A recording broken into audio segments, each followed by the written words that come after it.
Hi guys, today we are going to work on transplanting our strawberry plants from our green stalks into the raised beds. Not been super happy how they performed in the green stalks. I've lost quite a few plants. Primarily it's my fault for watering and sunlight and just how close they are to the house, and the setup just wasn't right.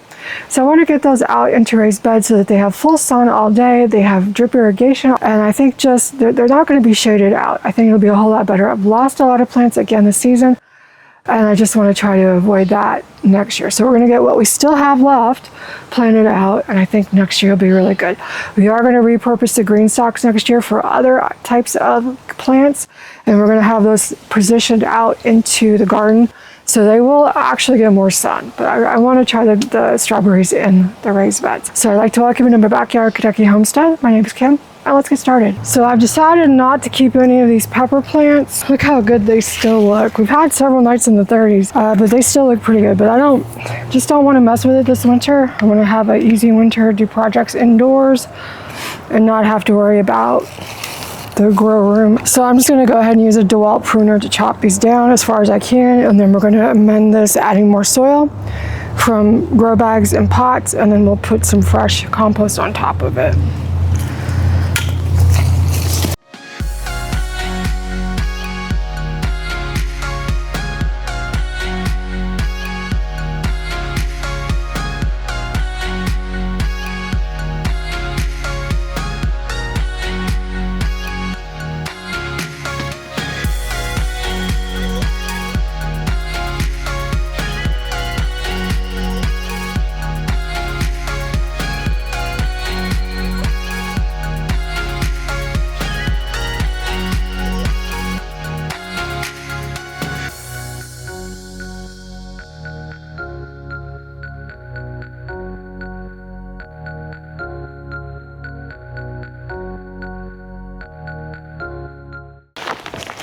I'm gonna go ahead and add some holly tongue.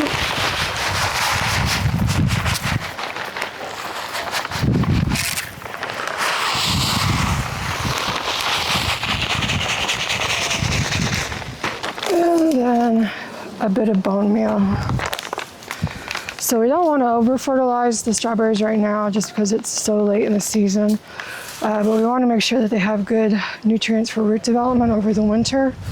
Because as long as the ground is not frozen, the roots will continue to develop very slowly, but they will continue to form. I had a little help from some kind of critter. Got into the bone meal and the slug bait.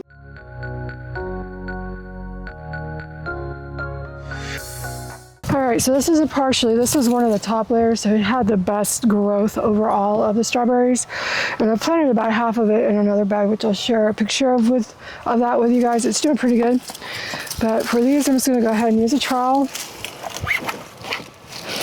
Go down as deep as I can, start prying them up gently. I want to keep as much of the root together as we can.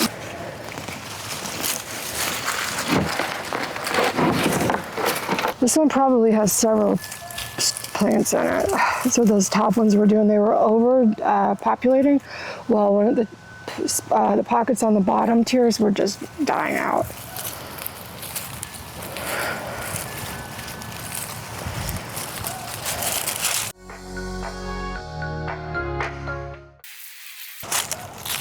Okay, so we got 6 plants. Clip off anything that's dead, broken, or overly long, probably, or any runners. This one's got a runner on it. And what I may actually do, I want to take it all the way back to where we have just one smaller leaf and one larger leaf. And then we're going to plant this, and we want to make sure, I'll link up my other videos, but you want to make sure you're only going up to the root. You want to make sure that the crown is not under the soil, or else it'll rot out. Get the dirt around it. Make sure that it's just above the soil level. Tuck it in.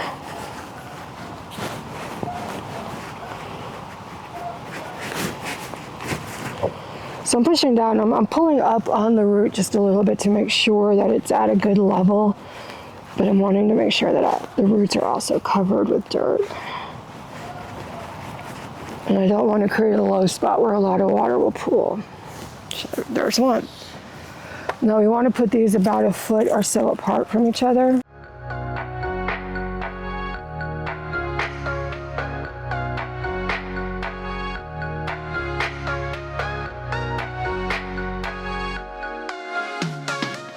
So the best deal I found on soil acidifier is to go on the Lowe's website. They had a 30-pound bag for $40 or thereabouts, which is way cheaper.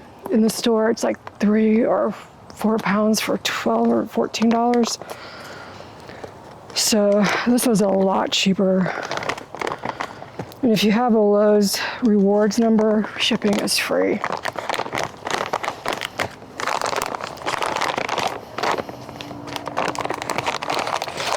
I need to clean and sharpen my tools. I have a video up on that coming up soon because they definitely need it after the season.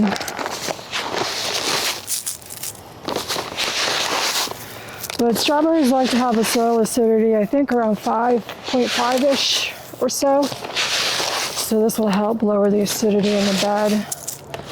Probably go ahead and also add it to the blueberries. We could also use elemental sulfur, combined sulfur, and some gypsum in it. So really any of your berry plants, you're going to want to add this to that because they just don't breathe it. But I'm absolutely loving the sunshine that we're having today. It feels so good at the end of the season.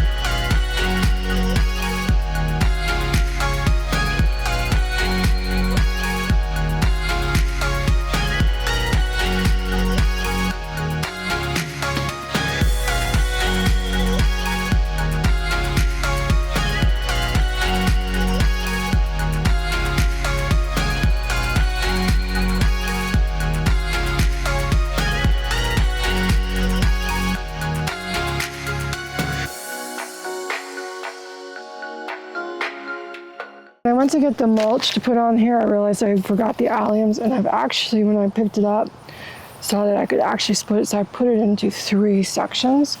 So they're smaller, will fit easier into the strawberries and provide more coverage against the pests. And what I'm using here is a long natural. What I'm using this year is long leaf pine needles. Easy Straw last year had so many seed heads in it. I had wheat growing in every single bed. It was ridiculous. Still have it in some beds.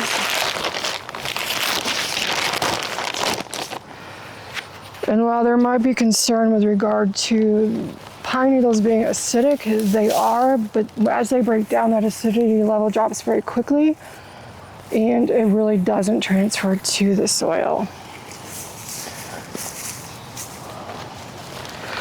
I would also normally water these in, but we are supposed to get about a ½ inch of rain tonight, so I'm gonna just leave them go because what I put in here was actually pretty wet from the rain we've had over the last week. And for right now, I'm gonna put a light coating on here, and then as the leaves die back, I'll come back and put a couple of inches of straw on top.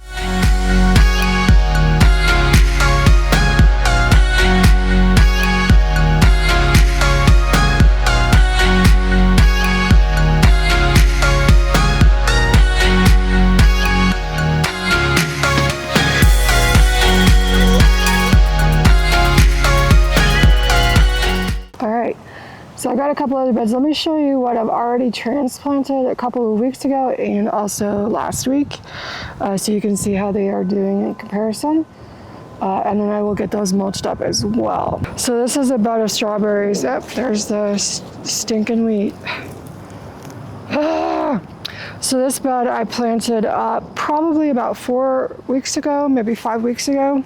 Some of it did die back, but then the rest of it just really just came back, so it looks great.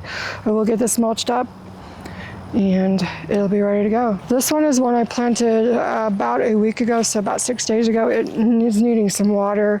Again, we are going to get a ton of rain. There's actually dark clouds moving in right now, so this should be taken care of tonight, but they still look pretty good. They're not showing as much transplant shock as that other bed, the one I just showed you guys. And I do have planted in between my Egyptian walking onion bulbs, so I've just put them in and around, so the youngins will grow up through the strawberries and they will help fend off some of the pest. So I'm gonna get this one mulched up and get that other one mulched up, and then we'll be done. So this is the bed that I was gonna put the strawberries in because it's right behind the one I just showed you guys, but there are bees all over these marigolds. Don't they just look amazing? It is November 1st and there's just bees all over them. Got some zinnias behind him. We're gonna go ahead and probably clip out the okra. I'm gonna start working on some cleanup after this video. But yeah, I need to leave these here for now because they're still feeding the bees. And they're just absolutely glorious, especially the last several days have been so gloomy and rainy. And this bright pop of color out here, I love marigolds. They may not be the prettiest smelling flower, but they are absolutely one of the most beautiful ones, so check it out. So, like, lining myself with the sun. It's dark over there, sun over there. But those are just regular marigold seeds I got at the store. They're probably Burpee or Menards, and just absolutely gorgeous. Thank you guys for joining me. I will have more videos on cleaning up the garden, which I'm going to start on next. So do check out this video, and until the next time, happy gardening, have a wonderful day, and bye.